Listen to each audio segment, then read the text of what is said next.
السلام عليكم ورحمة الله.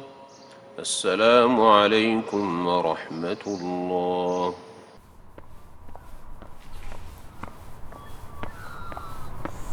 Assalamu alaikum.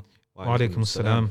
That was so hard for me not to say wa rahmatullahi wa barakatuh, but wa rahmatullahi wa barakatuh. He's loving it. Right now, welcome to the Masjid Carpark podcast, episode 18. We are currently sitting in the studio surrounded by fumes of spray paint.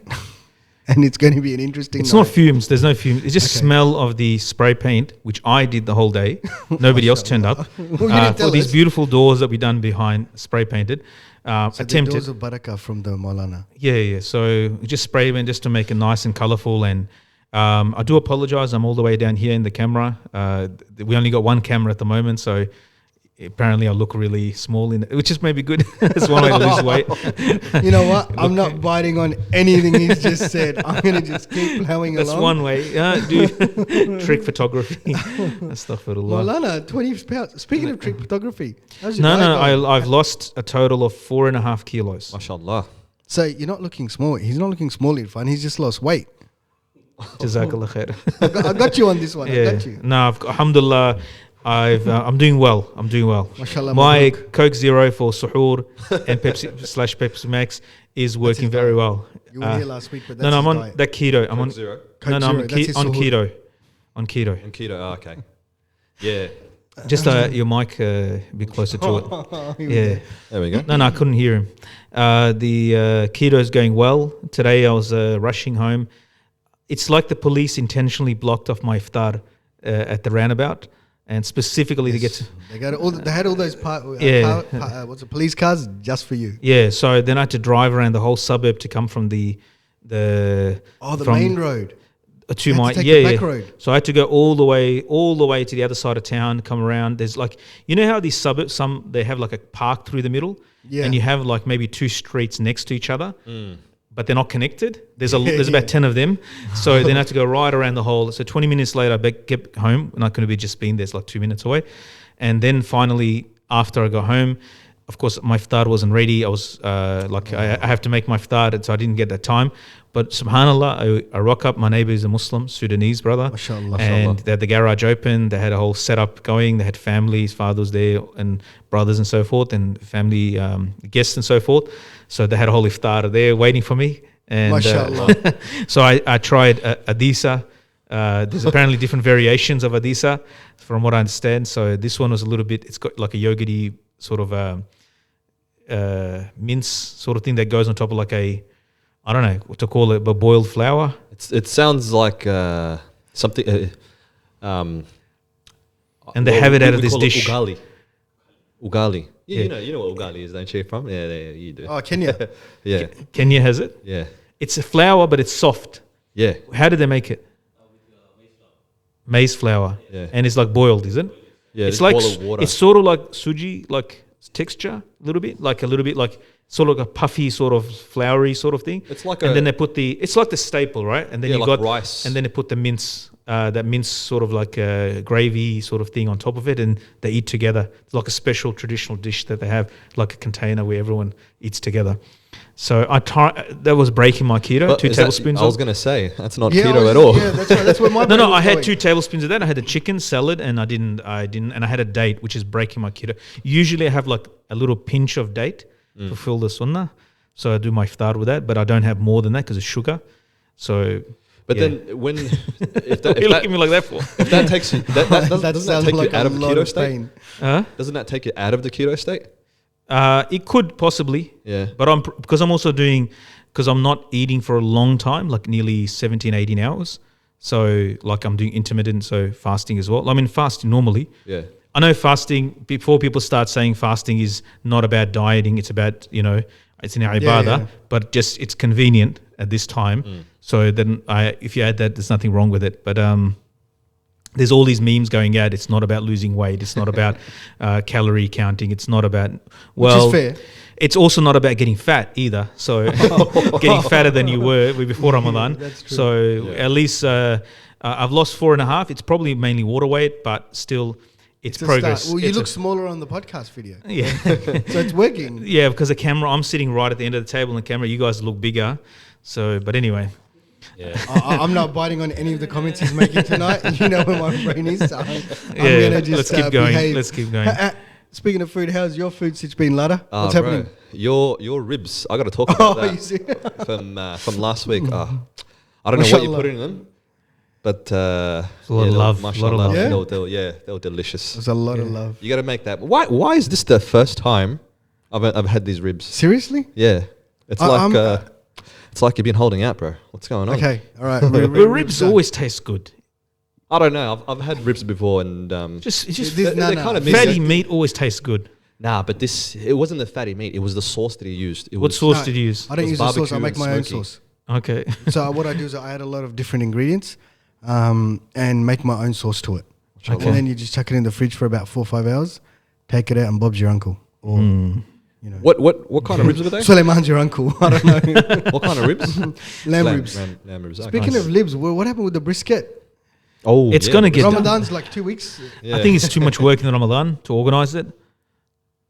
I'm too You far. notice I the live. absolute silence? I live too far It's away. like, No, hand. you know we can do it downstairs or something. Maybe I'll do it downstairs. What? If you're gonna be here for 8 hours? No, I can just do it. It's probably not safe. No, you can't leave it. While I'm spraying doors.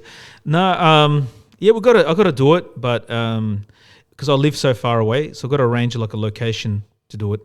Do it in my backyard. Yeah, I could do it at your place. You've That'd got be a- good. That's more central You've got a nice barbie for for it. because none of you have to travel very Hey, far. he's actually got a proper smoker.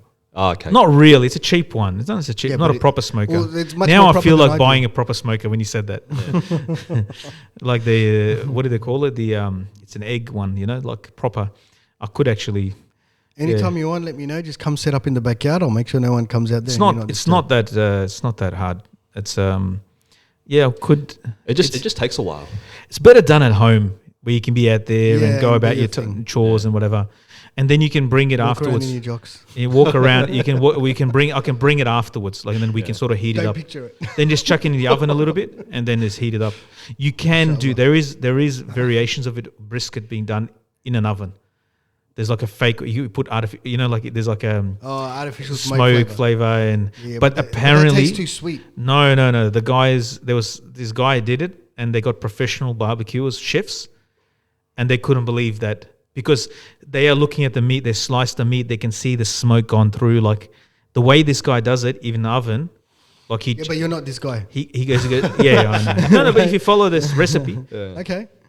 All right. if you follow the stick to the recipe, you should get the same results. All right. So we'll do. He's got the brisket. So I'll And- have and- to do the and- ribs. and your ribs. All right. We'll have to do the ribs. Ribs are hard to get though. Are they? Yeah, because every time I go to the shop, you can't buy like a kilo of ribs. You need like 5-6 kilos of it, and they don't usually have that much. Yeah, last I time never had knew to that go was a problem. Yeah, once I had to go through 3 different shops on 1 week street and get whatever ribs they had. Subhanallah. But that's a different story. Oh, what did I do? We went to dinner tonight, so you would have loved it. It was a crypto dinner. All the boys that are on this crypto chat.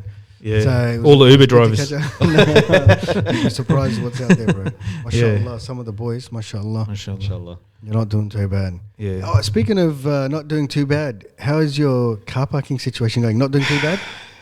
We've got this door open today, Yeah. and as Ramadan goes on, every time there's an issue, this thing's going to go like that, and then maybe like that as the Yeah. issue gets worse. In our masjid, we were doing very well. There's a couple of guys or some people. Please leave that. It's just I don't need to, brother. Please move your last 3 nights. I had to announce. Like one is the blocking driveway. Alhamdulillah, hasn't happened, right? The other is the one is the blocking the driveway. The second was the that's fine. Alhamdulillah, we haven't had a serious issue like that. But then there's one guy parked. Like there's actually lines demarked for parking, Yeah. like in front of. In some areas you don't have that. You can park right up to the, right up to the driveway, right? Yeah. So, but in other areas they've marked it, and like you shouldn't take risk. You don't park like if you can see the line, don't park half your car on this side and half on that side. So, strangely enough, the guy he's got a big like sort of like a one of those big Ford trucks, whatever, and because there's cars parked across the road and on both sides, Yeah. he couldn't actually turn. So then he called the mosque. I answered the phone, said, yeah, he goes, I'm in this street, someone's parking here, can you do something about it? Then we announced, I think they moved eventually, but somebody else went and parked, and anyway. But I think they parked properly. Another guy turns up, he's like, oh great, got a spot. Yeah. Just Allah saved this spot for me. There's been a little few, people getting upset about they want special treatment or whatever, but we can't provide We've got an imam's car park, right? No, that's different. Even me, if I park inside the mosque, I don't demand that I leave early or make special arrangement to leave it. If I want to leave early, I park the car outside in the street, and then I park if I park inside, then I'll wait till everybody, because we double park. We fill up the car park completely. So whoever's praying 8 rakats, there's an 8 rakat parking. They can leave earlier. There are 20 at the front. So it's working smoothly. Alhamdulillah, Irfan knows he's one of the people that helps with it, so he knows it's going smoothly. But and then there's like the really smart ones. I got a lot of smirks and laughs, giggles out of the brothers, because I was saying, proud of this one. You can see it on his face. So I said the guys who learned how to figure out they parked on the bike track. So the bike track is the thing is that when you do it, if you do it like a few blocks away, all right, whatever, it's not our problem. But when you do it in front of the mosque and you're coming to the mosque, then the people in the area, they look at it like, oh, okay, this is how Muslims behave. So then one guy does, another guy does. You're not allowed to do it. It's a bike track. So they park. So I made the announcement. I said, only you figured it out. The guy across the road, whoever parked it there, you're the smart one. You're the genius who figured it out. When the rest of us didn't figure this out. So you better move your car. Anyway, I got a smirks from a lot of the young guys. But it's, other than that, it's it's been okay, alhamdulillah. It's been good. People are listening, and every now and then people, there's a few want special treatment, but other than that, Yeah, mashallah. Yeah. Inshallah. How's preparation for Itikaf? Yeah, we've got a limited Itikaf. Limited to how many? It's capped, and the numbers are already there. I think 7, 8, and that's it. Actually, most mosques are not doing Itikaf this year. And so there's a lot of demand for it. So a lot of people calling, and I mean, I get it, but really, like many masajid are not doing it. I don't want to say most, but many masajid are not doing it. And therefore, the ICV's recommended not to do it, I think. We decided, you're getting like a couple of hundred people in every night, 500-600 people, whatever it is, every night for Taraweeh. And then you can't have 10 people, as long as they don't sleep, they social distance when they sleep. If they're not social distancing when they're sleeping, they shouldn't be Itikaf. They shouldn't be in Itikaf. Sleeping back.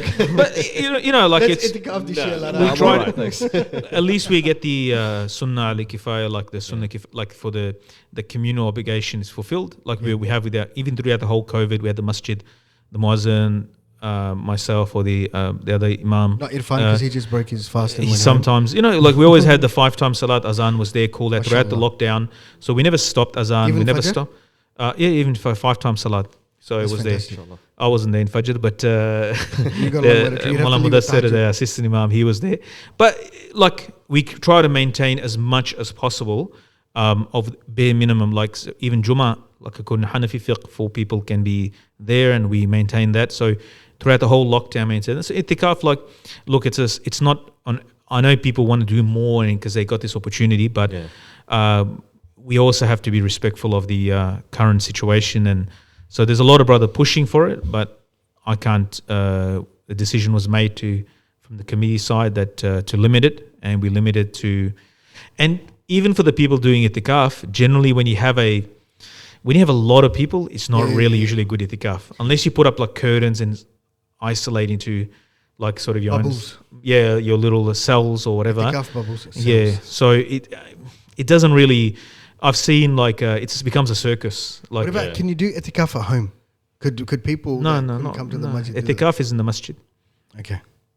Yeah, I was going to say that rules that plan out. I was going to isolate myself in my room. you can still isolate yourself. Yeah, but isolation in this time is, I don't know. Like I was talking about this when people did Itikaf in the past. They used to like you're cut off from home, you cut off from outside world, you're stuck in the mud. Now you got your mobile. This brother brings mobiles, laptop, and you know. it's not But really is- isolation. Are mobiles and laptops allowed during Itikaf? I mean, they're not against Itikaf, but against the spirit of Itikaf. You know, like if you're sitting there, you know, trading crypto during Itikaf, during Itikaf, there's a problem. I mean, not supposed to engage in dunya sort of things, especially unnecessarily. So you can do, like, it's not haram, but it defeats the whole purpose of you single-minded focus on ibadah and in Itikaf. You know, it does go against the spirit of Itikaf. So yeah, the whole point of being there is to be engaged in ibadah and connect to Allah and to disconnect from the world. You know, literally you're in lockdown inside the masjid. You're supposed to be doing like that. Yeah. Then there's like the smokers. I remember something. There's in India. One of my friends was telling me that in India they have the hookah, which is like the shisha. Okay. So like the Indian sort of shisha. Crazy Itikaf. And no. What they did? No. The guy at iftar time. Let's do it. At iftar time, some family member brings it to the boundary of the mosque. Allah. So because they can't leave the mosque, so he sticks his head out of the masjid, takes a few puffs, and then goes back to the masjid. So he technically hasn't left the masjid. It is based on. I don't say that is a sunnah of itikaf, but Rasulullah sallallahu alaihi wasallam, he had his wife wash his hair, so he stuck his head out. Oh, really? From the masjid, and she washed his hair or something like that, if I remember correctly. Subhanallah. So, but it's not really a dalil for smoking. You can't take it as a so it's not really, you can't use it in that sense. The wife is doing khidmah of the husband, mashallah. MashaAllah. It's of course it's Imam al-Anbiya, man. I'm talking about the hookah one. There's a brother who did in our mosque. He did that. His wife came and he stuck his head out the window. Just to do sunnah. MashaAllah. Many years ago, 20 years ago. Save that one for summer. Yeah. So, but like, alhamdulillah, like what I was saying is the limited number may be good. Maybe we those brothers might get a better quality itikaf and ibadah, inshallah, biznillah. Are they allowed to talk to the musallis that come if you're in itikaf? Or do you just not talk to people either? You can, and there's no restriction on talking, but since the goal of itikaf is to be in ibadah, then unnecessary talk, especially in the masjid, useless talking should be avoided because that goes against the purpose of what you there. There are ulama, if you're under some mashayikh and connected with some mashayikh, they're very strict about the adab of itikaf in the sense that they will force you, like, okay, like you give salam and no talk, extra talking, unnecessary talking. You know, like you can sit in the dars, listen to a dars there in the masjid. That's beneficial, obviously. You can, you know, there's some, if there's some, you know, like need, necessity, but the part of the itikaf is to avoid unnecessary, even necessary talk. Not unnecessary talk, but even necessary talk should be minimized. And ladies can do itikaf at home? In the Hanafi fiqh, yes. In the other madhahib, it's in the masjid. Yeah. Even for ladies? Yes. Yeah. But we don't do it in our masjid for the ladies. What is recommended is that you can make itikaf for a very short amount of time, like even for an hour. If the ladies want to come in the mosque because we have a separate section, we have a total separate sort of sphere, then they can do an itikaf on the other. They for can, an hour or a couple of hours or whatever. Yeah, during the day, but staying the night, 10 days, nah. There's in our masjid, my father, rahmatullahi, when he was imam, this issue was brought up. And even the mufti of Palestine, the most senior alim there, he gave the same fatwa, which is as for the night, as for staying the night, no. Technically, yeah, it's allowed because of this. But in our time, in this thing, because doing it actually properly and make sure, like even just salat is a mess for the lady side because they make so much noise right up to the iqamah. Yeah, they don't know. They keep talking right through iqamah. The men are quiet. They talk right through takbir and sometimes right to up Irfan's just shaking his head. Yeah, it's one of the frustrating. No, look, through the whole dars, I had to announce last week as through the whole dars, they're talking like loudly. And then I had to announce, I made my Urdu announcement, my first Urdu announcement, and I said, I don't know why you're here for. Like you talk through the whole dars, and then through the whole iqamah, they're still talking. You can hear them. I don't know. They're like talking about you. How dare you tell us off? Yeah, how dare I dare because you're in the mosque. But they don't know because they don't come to the mosque often enough. They don't know that, and I say that there's like 4 or 5 times as many men sitting who are making less noise than you. So but that's they're catching up because they never get to see each other.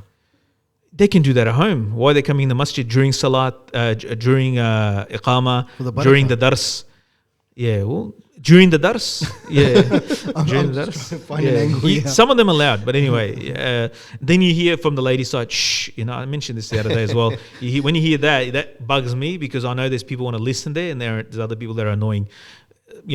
Some simple sisters are there and they don't know the adab of the masjid, or they don't come to the masjid. No, they don't come to the masjid often enough I like to the know. choice of words. Yeah, Simple. Yeah, they are. No, they are. No, I mean that there are many housewives who are they're not conversant with the adab of the masjid, and because they don't know, they just see a large crowd of people, sisters, because they're at home all day, and most of the time, so when they see a large group of sisters, they probably know in a social sort of setting, they behave like what they would be in a social setting, like at a dinner party. Yeah. So they start behaving like this. That's the men come more regularly, so they're probably more used to. They know how to conduct themselves in masjid, not because they're better, because that's the truth. That's the truth. It's not like a criticism. It's just a reality of the situation. Yeah. So, So when it came to Itikaf, There goes our female subscribers. it's the last. We don't have any. I don't think we have any. But we have no. the last masala that I asked my dad after before he passed away, and rahimullah, that he was about this masala. It's about a week before he passed away. MashaAllah, man.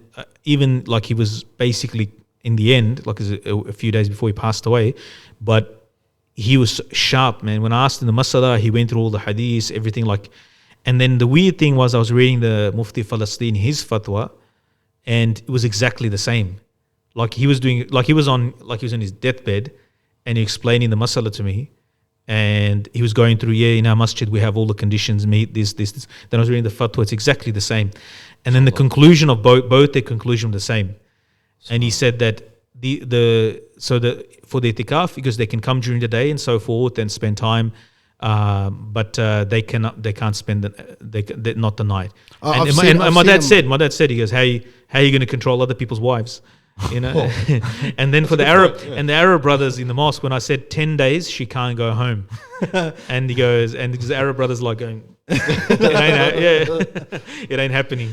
He goes, you have to cook everything yourself, you have to take care of the house, everything yourself, and they just go like that. No, it's not happening. I've seen a masjid where they've had ladies and men's itikaf, but young people. That's a scary. That is scary. Well, this is why the Mufti of Palestine. Everyone's all pumped up because we're doing itikaf, but it's become a party. Yeah. Like, and you understand what I'm trying to say? Yeah. Right. And I was just like, what? Like, people do that in Masjid Nabawi. What? They meet up with their girlfriends. What? The girls go, yes. This is why the Mufti said discourage it. That's why the Mufti of Palestine discouraged. The fitna is so much in this time. That's where they meet up. There's people that meet up. Man, they can't. No way. Nah. I'm telling you, this is something that happens. It's sad, but this happens. People use the itikaf to, Can you believe that? I can't believe that. Muslims do a lot worse today. So I know that. This is a real. No. I'm not. This is not a hypothetical. This is a real thing that's happened. This is a meeting Masjid Nabawi, or in Palestine. He was saying this, that in the time that we live in, we can't take the risk because this will be used. That's correct. So this will be. So there is a rule in fiqh called saddu zara'i, blocking the means. If that thing which leads to haram, or that thing that which if it's allowed will lead to haram, it's also to be. It's also considered haram. Or it's to be discouraged, even if it's a good thing. Yeah. So because of the risks in our time, so he gave the fatwa in this time. So that's where the Hanafi fiqh, where it says one of the good things that may be taken in practice from the Hanafi fiqh is to make i'tikaf in the house. Which is the ladies can do in the house. They set a corner, their regular musalla, or the place they pray, or corner, whatever the house. I've got an auntie that does that overseas every year without fail. Yeah, so 10 days she sits, man. Yeah, she sits for they sit for 10 days, but that's like a proper itikaf. Like they sit there, other people take care of the house. Well, they've got servants there, so they've got people to clean. That's pretty sick. Stuff like servants. That. So that helps. Not servants, but maids or whatever to do everything else. Yeah. So she's just directing traffic. Yeah, that's I guess an itikaf. I guess. I mean, I don't know. Like it's a rich person's itikaf. Yeah. Look, we've got right now I think all of India's in itikaf. Yes. Even the non-Muslims. There was something I wanted to say about itikaf, the ladies' itikaf, and being in the masjid and or being at home. in this time, what I was saying was with the Mufti of Palestine. He said this in the fatwa. He said, in this time, no. And that's Even talking at about Palestine. No, home in the masjid. He said, he goes, in this time, he strictly discouraged it. People can take this the wrong way, said, it's allowed and so forth. What I was remembering was in America, because in America, all the weird groups, in the US, all the weird groups, like strange permutations of groups. So there's a brother, he's telling me, he goes, the ladies and men make it, they reminded me of the ladies and men making Itikaf together, same space. And he the guy slaps the lady on the shoulder. Hey sister, wake me up at the tahajjud. So you got a lot. This Pakistani brother's telling me, guys, there's some weird stuff that. There's one group. Their hijab is that if they have a mirror, right? So the ladies section, men's section, just have a glass. So it's a clear glass. You can see through it. So that's the hijab. They take the hijabs off and everything. But you can see through it. Yeah, because there's a barrier. There's a barrier. What? Yeah. I know in Australia we think that's nuts, but there's some weird. Americans are unusual. Interesting characters. Yeah. There's seems to be like a lot of people that are very smart or think that they're smart, and then just like they look down upon Australia like we don't have anything here, deen wise thing. But all the weirdness is over there. Actually, Australia is pretty good, like in terms of like we don't have a lot of the weirdness. Yeah. Like we got the weird sheikhs are over there with weird opinions. The really good ones as well. They come up with some strange things every now and then. I don't need to say any names, but it seems to be like there's people that are just too smart for their own good sometimes. And Australia generally, I think, because a lot of our background, majority of our background is probably refugee and blue collar workers. Yeah. And I think Australia is generally down to earth, probably more. Yeah. And also the culture is more down to earth. Without looking for loopholes. It's like, just go in there, pray and get on with it, mate. Yeah, one of my lecturers has said that. He goes, it was in America. The idea someone can line up, get in front of it in a queue without anyone saying. In Australia, we generally, like, we're more reserved, like in terms of expressing our opinion publicly. And he goes, in no way in America, like they will speak up. That's why all those TikTok videos, all those weird, people losing it, it's when you look at it, they seem to be like loudmouths, the Americans. No offense to the Americans, but it's a generalization. That's just one country now that will not subscribe anymore. Please subscribe. No, but I take offense. I take offense to American podcasts and so forth when they talk about us like it's unimportant. They mention us like as really? Yeah. They're just insignificant. They're just jealous, mate. Yeah. They don't have Maulana Khalid. That's why they don't have Sheikh Khalid. Yeah, all right. Let's continue. Yeah, you were saying about the Indians. Bro, crazy lockdown now. I just heard on the radio before I was coming in. They've banned flights to mid-May. 12th of May. Yes, they've banned all flights from India. 2022. 2021. Just for a month, a few weeks. Just for a month, just to see what happens. Yeah. Because right now, because the government's lying. Crazy. Their stats are even like a where they burn the bodies. Yeah. The Hindus, they burn their bodies. So they've been lying. Like the figures are double that. So the official statistics are lies of actually what the COVID situation is. It's actually much worse. Yeah, because they can't risk it for votes, and it's corruption. Yeah, corruption. And Australians figured out that okay, these guys are lying. I think the outside countries figured they're lying, and that's why there's all these sort of cases from Indians that are coming back. Well, in Australia, most of the COVID cases that are of travellers that are coming from overseas are from India. So that's where we're getting most of it from. And this is why Mark McGowan, the WA Premier, he was saying, well, stop these flights. Yeah. What are we doing? Just till the situation settles. They understand that there's Australians over there. I think there's 9,000 Australians in India or something like that. That's all? And they need to come They've been given over. a chance to come so many times, right at the start. Yeah. And That's it's probably the not thing. easy, people working and whatever. No, work or whatever, but at the end of the day... Sometimes your whole life is there. You're not living here. You're living there and that's your job and everything. And so you get sort of stuck. So you've just got the Australian passport and you're over there. Yeah, but they don't have a house here. They've got everything set up there. Family might be there, you know. Yes, but that's kind of like... But if that's the case, then you've made the decision to stay. Yeah, you've set up your whole life there. It's like during bushfires. Yeah. What do we have during bushfires? Stay and fight. It's too late to leave. Yeah. And now you've just got to defend your house. That's within Australia. Yeah. Or they say leave now. Right? So we had that. and we had many announcements, and we've had many experiences, even interstate. So like that's why whenever there was lockdown with Sydney happen, there was queues at the border because people understood if I don't get back now, there's a chance that I may not get back. And for international travelers, that was there as well. I mean, that's been made clear many times. At the same time, the flip side of the coin is maybe there haven't been enough flights for all these people to come back. So that could be a thing as well. Yeah. However, do we risk opening up our borders and letting everybody come in, but with like now a number of different strains? Yeah, exactly. Indian So strains. they don't even know the strains anymore. I personally think just wherever it's, you know what I mean, this COVID thing is popping, just cut them off until they work it out. Yeah. But Islamically, you're not meant to leave the place, right? Yeah, and they're not the supposed to plague. leave as well. Yeah, that's not- in a plague situation, not supposed to leave the most place. of them aren't Muslims anyway. That's a pandemic. Like, it's a pandemic. That's practically a plague. Yeah. You're supposed to stay where you are. If there's a contagious disease spreading through an area, you're supposed to stay there. And I think that's one of the things, like, in India, Your mic's... in India at the start, when it came to Muslims, so, right at the start when the tablighis used to gather Yep. and they do their programs, Yeah. then what happened? The Indian government, all these states, all the media was like, these Muslims are spreading COVID everywhere. They're spreading it from city to city. Now you can have massive parties. How many? What do you call it? Kumela. Kumela, yeah. It's massive, millions of them. And they're all congregating in one place. No social distancing. Oh, okay. Yeah. It's pretty full on. I don't It's need to worry filthy. about it. It's like you don't need to worry about it. It's not It's a Islamic shirky thing, yeah. right? Don't And then on Google top it. of that, you've got the Prime Minister of India having massive rallies. Yeah. Right, so he's done huge amounts of rallies, and now it's gone crazy. So what are they doing now? Oh no, the figures are half, or the figures are, they're not inflating the figures. We can't give the real figures out. It's in trouble, especially Delhi. Delhi, there was a situation where Delhi had 2 hours.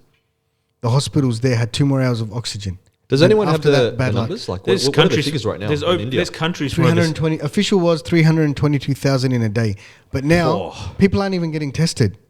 You just know, like, if people are not even getting tested. how many a day? 322,000. And like we're at our peak, we were 700 a day. Yeah, and we were that's- panicking. So now And imagine. we're in 100. What is it? 4 month, 4 month but lockdown. don't forget, that's an exponential increase, unless you self isolate. Yeah. How would 322,000 Well, you know what they do? people that day- They introduced a 6-day lockdown. The Indian government. That was their solution. Yeah, but it's 14 days. Like we had one guy 3 days snap lockdown for a whole state or city. Yeah, and this guy like 300,000. one guy. 300,000. Yeah, one guy. Shut everything down. But good on him. Yeah. I don't disagree with the Yeah, steps that just he to make sure, track everything. 100%. And, yeah, so there's no more because move. it spread through the hotel quarantine system. Yeah, that's and it was cool. airborne. We're starting to hate this. I'm starting to hate this. Hearing that hotel quarantine, like, Yeah, because it is a risk to the general population. Yeah. That's why they're saying go out to mining camps. Avalon Airport is ready in Victoria just to build a whole yeah, we talked about for these that. guys. Yeah. Right, so you've got all of these other options. I suppose money comes into it, economics comes into it, but when it comes to the Indian side of things, they're in trouble. And I think How we much do is need to how make a much lot is of the locked quarantine? Does anybody know? It's about $3,000. Okay, to actually be in it. Yeah, 3 or 6 And now they think the Victorian government suggesting bring in business and like they're trying to go back to normal, right? So business and international students to bring them in, but they'll have to pay for their own quarantine, which is much more than the government provided one. So it'll be a very expensive quarantine. like international students, they pay a lot more. Yeah. So like they'll have to pay, or business people that want to come for whatever, they'll have to do their own quarantine, not the 3,000. It's apparently like super expensive to do that one. Those guys are But this already is struggling but as it is. the point of it is trying to bring business back into the country. Well, many of the Indian millionaires and billionaires are leaving India in droves on their private jets. Oh, okay. So they're just jumping on planes and getting out of here. that makes sense. Well, a lot of Hollywoods in Sydney. Heaps of actors heaps and of- What's yeah. Hollywood? Huh? Hollywood or Hollywood. Oh, really? Yeah, Yeah. big stars. They come here because California or whatever. It's like in the US, it's so bad. And they're filming in Even though Sydney. they had the UFC, where was it? The recent one wasn't that in Africa? Usman. Umar Usman, yeah. he won the. Masvidal. Yeah, he saying they say he baptized. He Do you see baptized the, him, do you yeah. see the punch? Yeah. What was that? He I didn't see he's a knockout king, and Masvidal's the knockout king, and he always they call him talks about- Street Jesus. Yeah, Anyway, he always whatever. What's his about- name? Usman? Muslim? No. Masvidal. Masvidal is his opponent, and Okay. and the Muslim guy. He's from Nigeria, Osman. Kumar Osman. That's his Mashallah. name.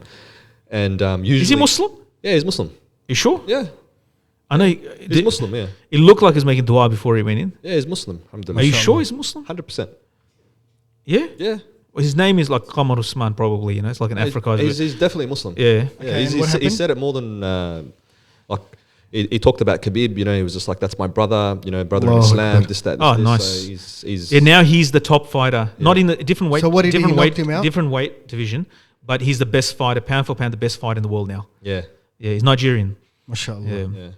I wasn't Muslim sure step about because I down, didn't took see over. anything about Islam about him, so that's why I wasn't sure. I mean, Yeah. the name, yeah, of course. I don't think they want to do that too much because that already happened with Khabib. Yeah. yeah. And it's like, you know, they don't want to. They don't want to give dawah about Yeah. Muslims Yeah. being great fighters. And he's known as like actually a great wrestler, but in this fight Yeah, just showed how. knockout. But What did he do? He knocked him out. He basically knocked out the knockout artist. Yeah. I have to see this. And when he knocked him out, the slow motion of the punch Yeah. when he punches him, I saw the clip where when he punches him in the head, the amount of sweat they said Yeah, that's it's sprayed because the off guy's him. known as Street Jesus. I don't know Oh, whatever okay. reason he said he baptized him. He that's knocked him his out. He thing. was out cold. Yeah. Yeah. And That can't be good for your Masvidal's brain. not like he's like a nobody. He's like he's extreme. He's doing used to do street fights. You know, his backyard fights. Yeah. The old ones. He's a veteran. Like he's got 35 UFC or whatever fights or Yeah. some ridiculous amount of MMA fights. He's Mashallah. amazing. You've probably seen it. That guy that kneed this one guy in the head, Ben Akron. No, I haven't seen that. Yeah. It was literally like I'm a lover, not a fighter. a 2-second fight. The ring, Really? yeah, It's the bell went quickest off, knockout. 30 seconds. No, it was like and he 30 just- seconds or just something ran up to him, in the history of kneed him in the UFC. KO. Yeah, Wow. in the history of And Usman knocked out that guy. So the people didn't get their money's worth. No, they did. No, Yeah. I'm saying I mean, that just to 2 witness seconds- that. Just to witness that. bro, yeah. if you saw that, Yeah. you'd be like, whoa. I was there. Yeah. Yeah. Anyway, We Yeah. digress. yeah, Mashallah. but they had a whole like stadium. It was 15,000 people or something, and Yeah. and then Dana White said that if you want to wear a mask, wear a mask. It's up to your life, you know. yeah, that's because it's Africa. Huh? Yeah, that's Africa. No, no, that's no. why. Was What? it in Africa? No. Where was it in? The US. Oh, even in the US, he was saying Yeah, that. yeah, that was in the US, man. That was not in the. I thought it was in Africa for some reason. There goes what I know. So even then, he actually said, if you want to wear a mask, Huh? if you want to wear a mask, I mean, he's saying what the. Where was it? Oh, we're checking it out. There we go. Yeah. we need to be able to put this screen onto the actual thing so people see what we're actually doing. Yeah, we're gonna Otherwise, it's those gonna work. the switcher and the cameras. They're coming inshallah soon. Inshallah. Yeah, Jacksonville. Oh, That's where it okay. was. Yeah, And Dana White said, if you want to wear a mask. and this is I don't his- know. We What'd you call him? Dana White. What's his name? Dana White. Dana. Yeah, Dana Yeah. White. Dana, potato, tomato. It just sounds so weird. I don't Yeah. know. Right. Anyway, That's the word. So that's the so word. he's we're now living the fifth. He defended his title 5 times. Yeah, this is the 5th defense of his title. in. Mashallah. Yeah, now he's he's considered like the Pound for especially pound, after defeating him. Like, and there's also a the unofficial title. Oh yeah, We can't say it. Yeah, We can't say it. You know, BMF. those who know, they know. Huh? the BMF. Yeah, the BMF BMF. title. Exactly. Is that his title? No. The Masvidal's title. Yeah, Oh, okay. we can't say it. We can't say it on the podcast. They'll figure it out. We'll tell you afterwards. I don't know what you're talking about.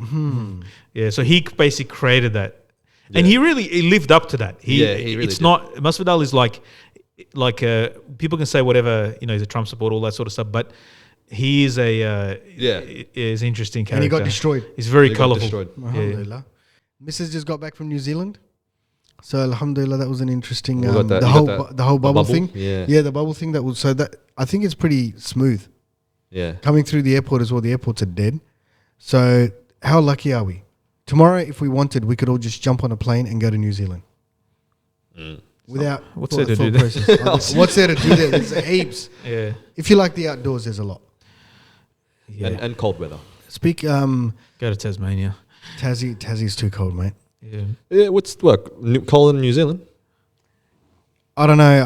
I just my memories of Tasmania are it's just cold Yeah. because it's just day and night. There was a time I didn't leave my house for like 5 days, 6 days. And something knowing like you, I actually believe that because you It love was- the heat, that. Bro, it mashallah. was crazy, man. There was some cold days. And then, that reminds me. Speaking of cold days, last week's topic. We need to... about training kids to be alims. What? Say that again. Training kids to be alims. Training. I swear. Yeah, I heard training kids to be alims. I was Training like, kids? Yeah, I was like, where'd you get that from? I thought this was a topic from left field. Yeah. That is like, he's opening up... That is definitely a niche they can work on. Bro, I thought this guy was opening up a new madrasa and I was like, Chinese. It could be, but there's potential there. We're very progressive here. So no. Are you opening up a madrasa? Actually, like just a few things I wanted to say regarding that? that. You need to clarify some of those things. One, the big thing, and I don't want to talk about it because we talked about it so much last week, but I think there's a few things here. It's good to make your kids alims and so forth. Anybody can make their kids alim, but the attitude of making kids alim has to be also correct as well. And we're finding that there's people that are a little bit motivated, semi-motivated. I gave the example of hifz last week. When you say the attitude, do you mean the kids or the parents? Both. It can be the kids or a young person. Yeah.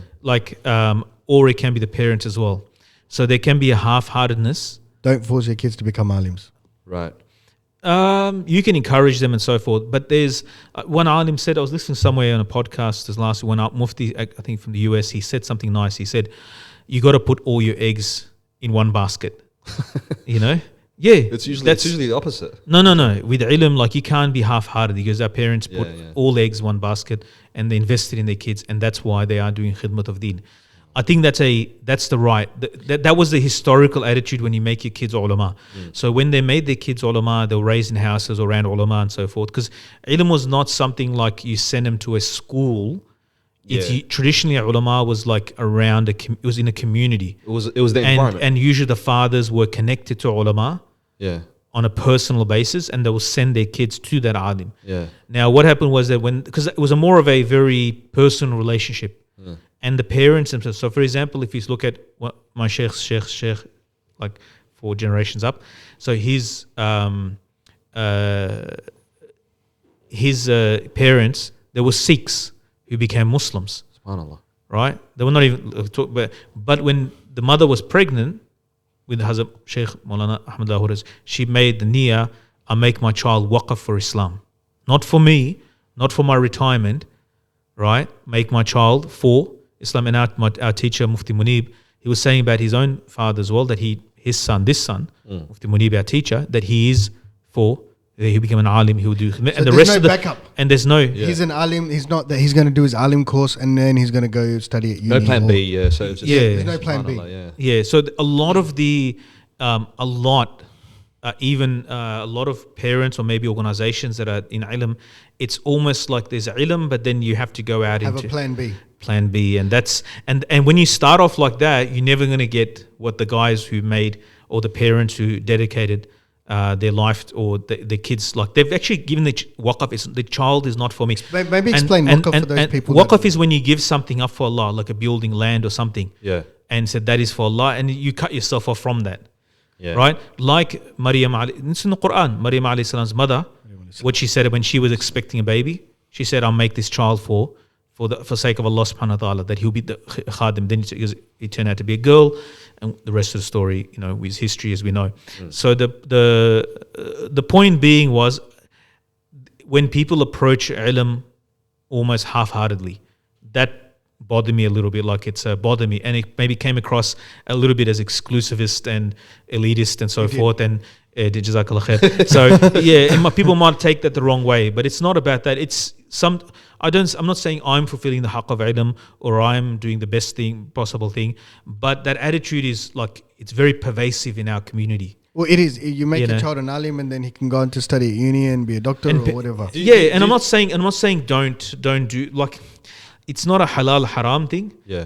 But there is an ideal that we're supposed to aim for, and there was a norm that was there in that field, which maybe people sort of now not taking so seriously. But you're talking about making alims like the cream of the crop alims. We're talking about the superstars. I think that's how you develop. No. It's not about superstars. It's about ulama as ulama. They should be they should be up to the standard. Yeah. Then I'm not saying they're not up to the standard. And then when you have the half-baked guys, the half-baked guys. Baked. Half-baked guys. No, their tarbiyah is not done or whatever. Then they're the problem. They become a musibah for the ummah. Yeah. You know, because they're not fully into it. They're not fully, and they don't even respect their teachers Even the or their responsibility, you teachers' gotta make a teachers. living. What about they don't what- respect? They don't respect the tradition. They don't respect the norms of tradition. They don't respect the standard tradition. They start adding their own masala into everything. You know. What So- about from the parents' perspective? Like, you know, not everyone might have, I guess, the freedom to just, you know, send their kid, you know, to do like you were saying, you know, just send them off just for this, you know, in the path of Allah for the rest of their lives, because you know they probably won't be able to support them. Well, then Don't that's do yeah. That's what he's saying. No, I'm not saying that, but it's some arrangement should be made for them. That should be part of the plan. Yeah. Okay. Like I believe Mufti Munib, like I think he mentioned that about the father like he was appointed, at least one alim is a family. The rest of the family's obligation was to make sure that there is a tawakkul part of it as well, but that person's got to have tawakkul, you know, like as well. Yeah. So, but there is a logical, you know, process is put into place, like a person's thought it out, planned it out as well. And then at the end of it, after planning and doing everything, leave it to Allah subhanahu wa ta'ala. How things will work out, we don't know. Allah knows best. Yeah. Okay. So I think we move on now before Yeah. we start going into dangerous territory again. All right. Speaking of dangerous territory, Ameer Abdul Qadir. Ameer Abdul Qadir. Abdul Qadir, according to Wiki. Yeah. So an amazing figure of the You know 19th century. They named a U.S. colony. Yeah, town. Yeah. Is it a town or a colony? Yeah, in Iowa or somewhere. Yeah. Yeah. Of all places. Yeah. Al-Qadir or something, Iowa. Yeah. In- But if you pronounce it imagine if Al-Qaeda. So Honestly, if you pronounce it in English, it's Al-Qaeda. Imagine. Oh, They speaking started of that, early. there was one lady that she went to, and I'm just digressing one point. She went to the US, you know, she had a baby. So she went to births, deaths, and marriages, or whatever they have it over there, and she wanted to register her child's name as Osama bin Laden. What? She had no idea who he was. She just goes, I like the sound of it. She's got no idea. And you they have said to that- be living under a rock to not know. There's many people living under a rock. Yeah. So Ameer Abdul Qadir, MashaAllah. what an amazing figure. Yeah. Historical subhanallah. figure, very Great. pious. He was an alim, SubhanAllah. Hafiz at a 14. Hafiz of 14, And a a warrior. sheikh, an alim, raised by his father was Muhyiddin, Sheikh Muhyiddin, rahimahullah, and he raised him, and he was a sheikh in the Qadiri silsila, tariqa, in Sufism. And I'm not talking about Sufism, the guys spinning around and dancing today. I'm talking about like real people of Allah subhanahu wa ta'ala who follow the tradition of Sheikh Abdul Qadir Jilani rahmatullah alayhi. But anyway, he and then amazingly his father started like in his father's lifetime, the French started making incursions, and his father said, I'm too old to, they said you should, like, because he was a spiritual leader, he already had the community leadership.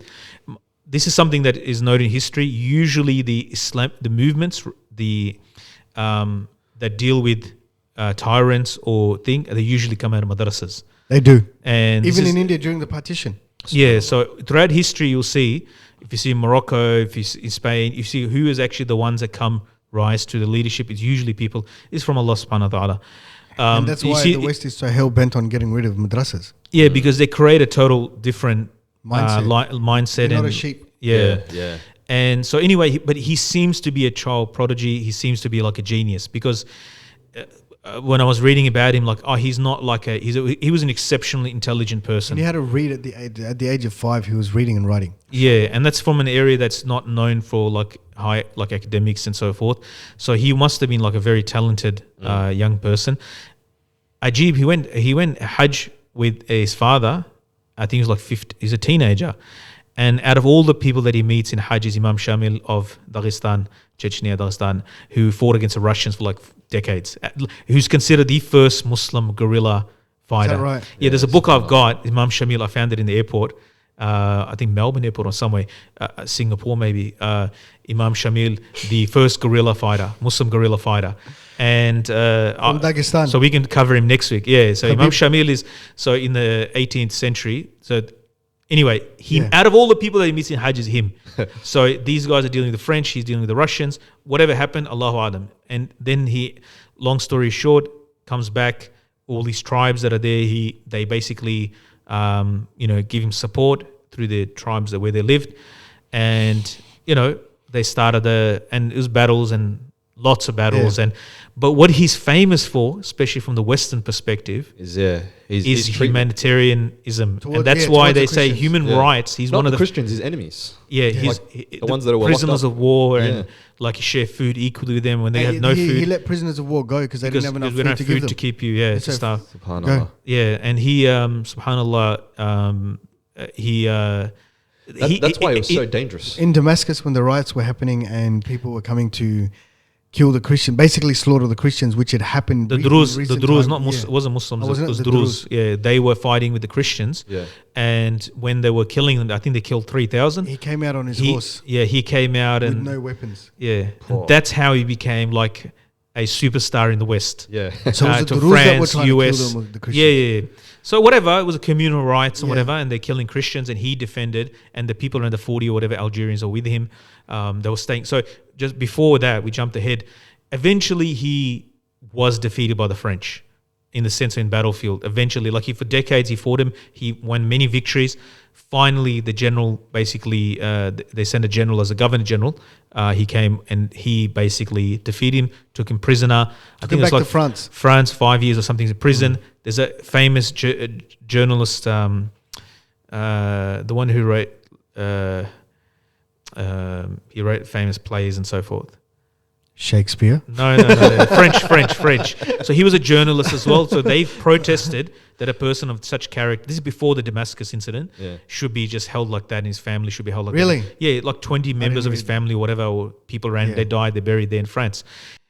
So then they send him to Damascus, and basically sort of like under arrest, and he can never go back to Algeria. But he got paid 100,000 francs per annum, was it? Or I think it was per month? 80,000. Then they put it to 150,000 after that It incident. started with 100. Yeah, so they kept him there, and he could never go back to thing. There's a weird thing. They repatriated his body back to Algeria. That was a weird thing. Yeah, he was very, and the thing And it was is, something against his wishes as it well. was completely against his They wishes. keep doing these Muslims. I don't know why Muslims do this stuff. I get it. The person is a good, but it's actually haram in Sharia. So how it was to repatriate. you can't dig out a body for no reason at all and move it to the other side of the But what if the person's died overseas?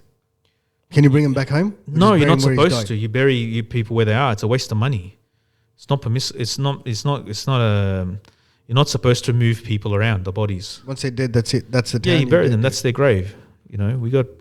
Anyway, an amazing figure, an amazing fighter, an amazing alim, pious, thing. And when he lost in Algeria, when he lost eventually to the French, he and this is something to note. Like he's a Sufi sheikh, an alim, Yeah. but he's a mujahid at the same time. He's out in the field and leading from the front. leading from the front. And Allah gave him a position, and he worked for the benefit of the ummah in his region. But when he lost, he did there's something in the Sufis say, like rida, to be happy with Allah's what Allah's decided for you, to be razi, to have rida, Yeah, to be content. to be content. Subhanallah. That's easier said than done. Yeah. And there was one sheikh, someone sent, and he said that I built it, the Oh, nation, yeah. and Allah took it away. Subhanallah. Subhanallah. You know that I'm not upset with this because I know my Rabb. I built it up and I worked by the tawfiq of Allah and whatever. But at the end of it, my Rabb, he Decided something else. He decided, and interestingly enough, the one of the great ulama said that 40 years.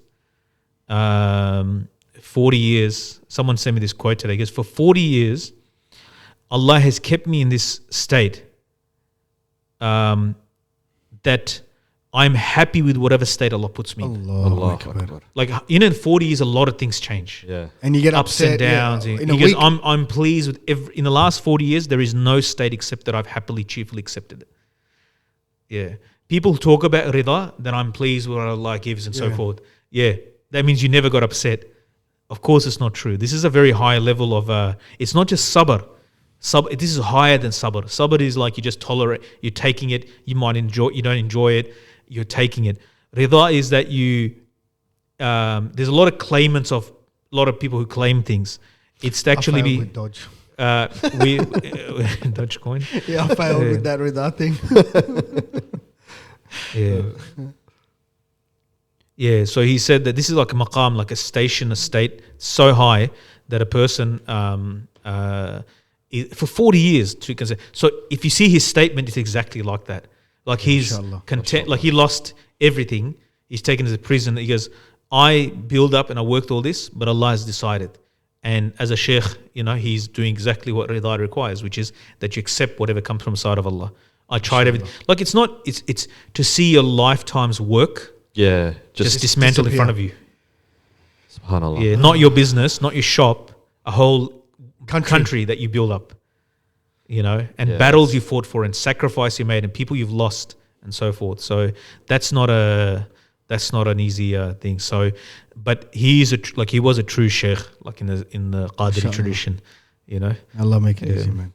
Yeah. So May Allah give us all tawfiq to be pleased with everything that He sends our way. Ameen. may Allah subhanahu wa ta'ala give us afiyah. Ameen. Allah give us ease. Ameen. Ameen. So On that note, I think it's been a good night. we were going to talk about we should talk about it, and you don't want to talk about it, but I'm going to talk about it. I don't want to talk about it after the sheikh. No, I want to talk about it, and it's something that needs to be said. And you don't want to talk about it, I'll talk about it. No, So it's not you can listen. that. You can listen. So in Saudi, if you talk about the it, I'm gonna talk enlightened Saudis have now figured out that, or some people in the education department, that their kids need to learn about what? Mahabharata and the Hindu books. Yeah, basically And they need to other learn about religions. shirk. So in the land of Tawheed, in the land of Rasulullah Sallallahu Alaihi Wasallam, Sallallahu Alaihi Wasallam.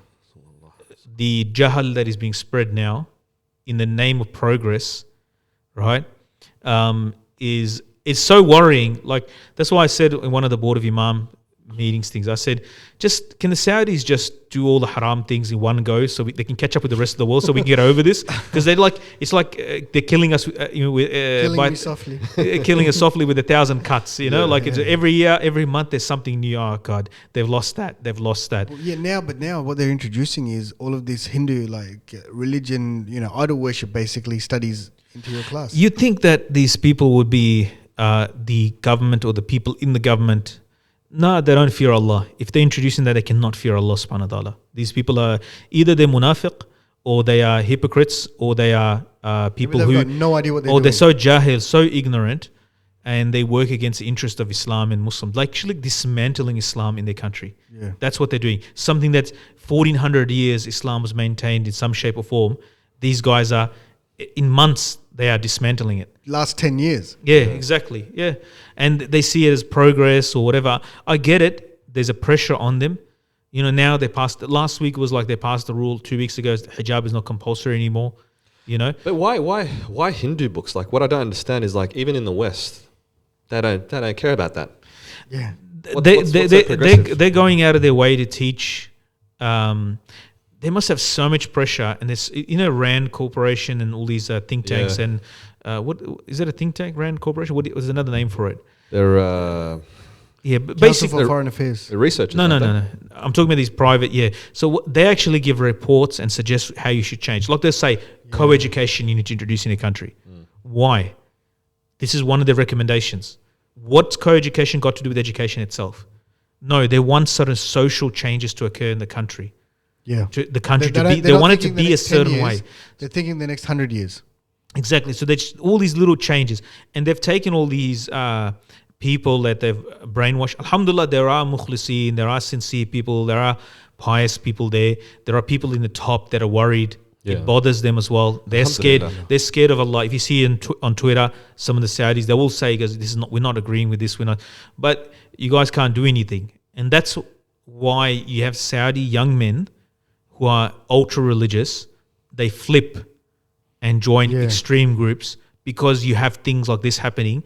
Who are Which is pushing them over the edge. yeah, pushing the edge because it'll make you like if you're destroying the deen of Allah, like we talk about Imam with these great personalities who sacrifice themselves, like Imam Shamil or Imam Ameer Abdul Qadir or Tipu Sultan or whatever, like imagine like they see us today, like like what they did for Deen, or even Sahaba, what like, or Rasulullah Sallallahu Alaihi Wasallam, even out of everybody, like it's happening on our watch. It's happening on our watch. This is what I sacrificed to get this Deen to you guys. Yeah. And is this what you're doing with what I got to you?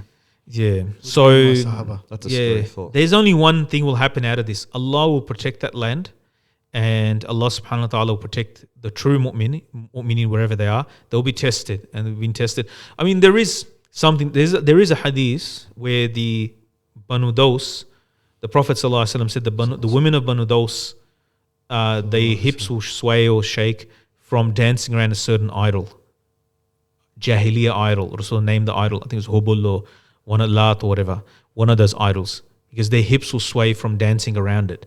That's how far it will go. So when that's there, then okay, this is going to get much worse. This is going to get much worse for these people, and then the punishments will be coming for them in proportion.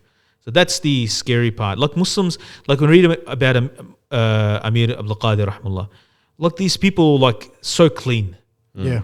And that's even the kuffar had to admit it at the end. Allah gave him such an izzah in the hearts of the mu'min and in the kafir. When the enemies say that about you. Like the French, they took his, they conquered his land, they imprisoned him, his family and so forth.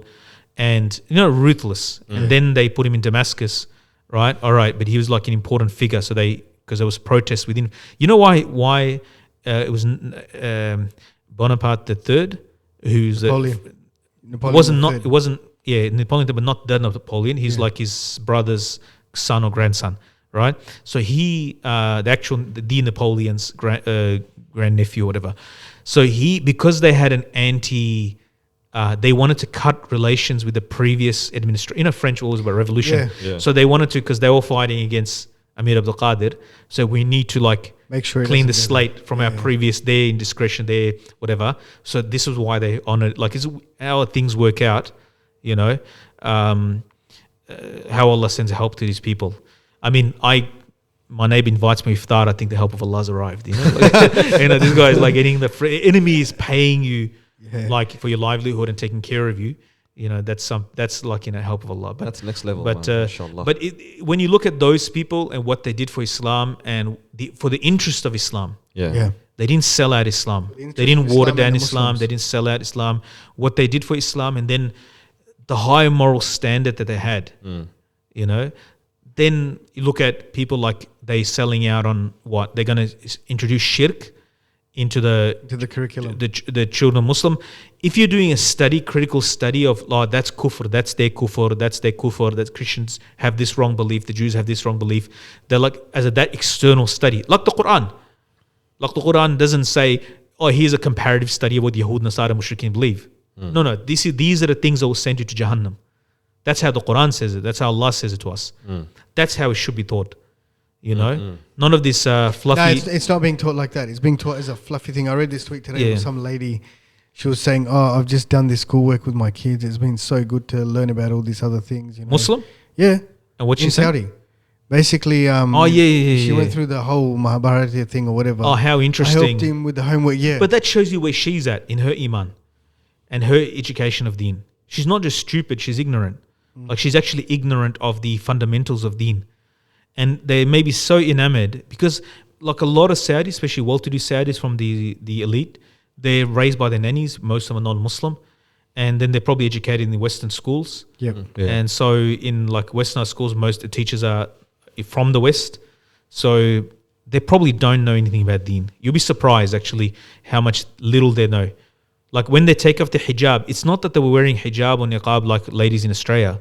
Sisters in Australia generally wearing, they're doing it because there's no pressure, social pressure, maybe in their family a little bit, but they can pretty much get away with anything here. But for them to do it in Australia or to go to workplace and wear hijab or wear niqab or whatever, subhanallah, they're going against. That's iman. Yeah, that's iman. That's genuine, they're practicing deen.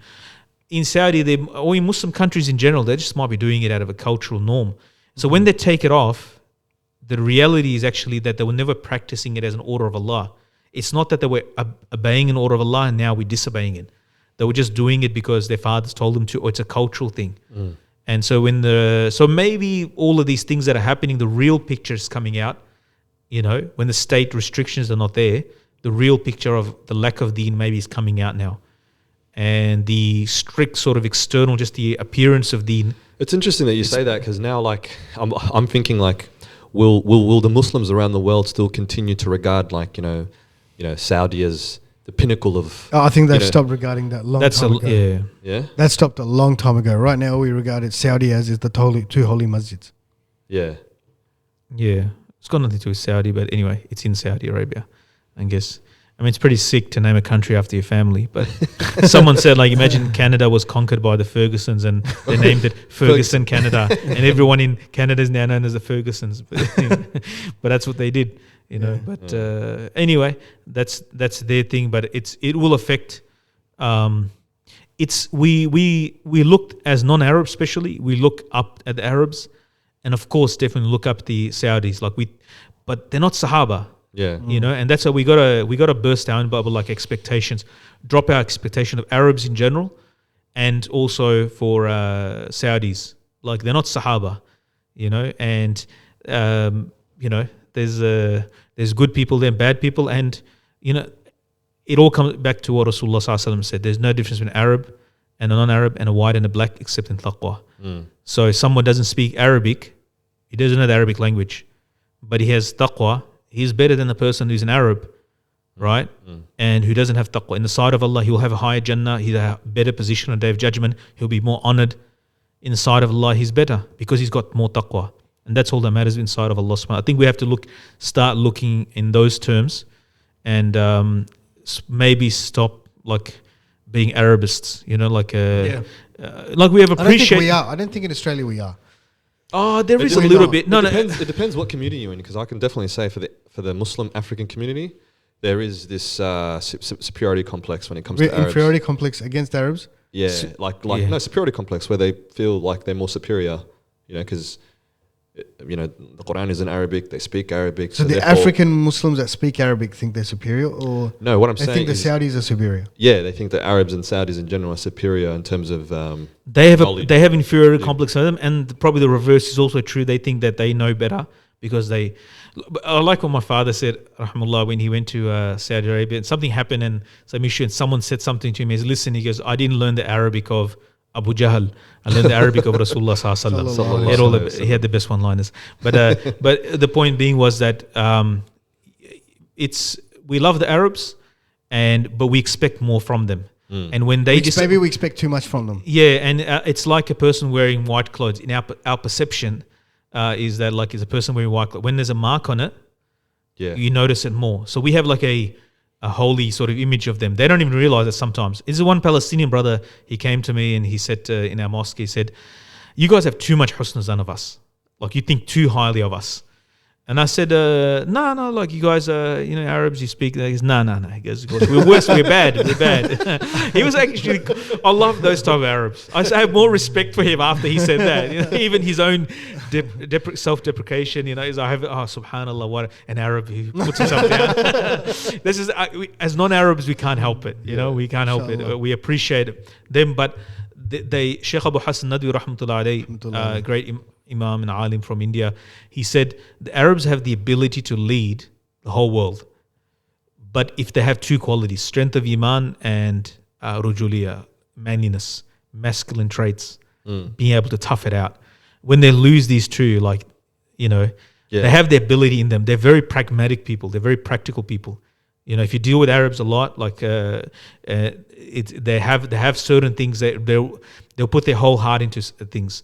Culturally, they have an interesting culture. I mean, they're very varied from Morocco to Syria and so forth, but they are very, there is some noble characteristics in them that Deen gives them. When Deen comes, but the two things required is Iman and be able to tough it out. And when they can't do that, then of course other nations are going to come and they're going to lead the Ummah.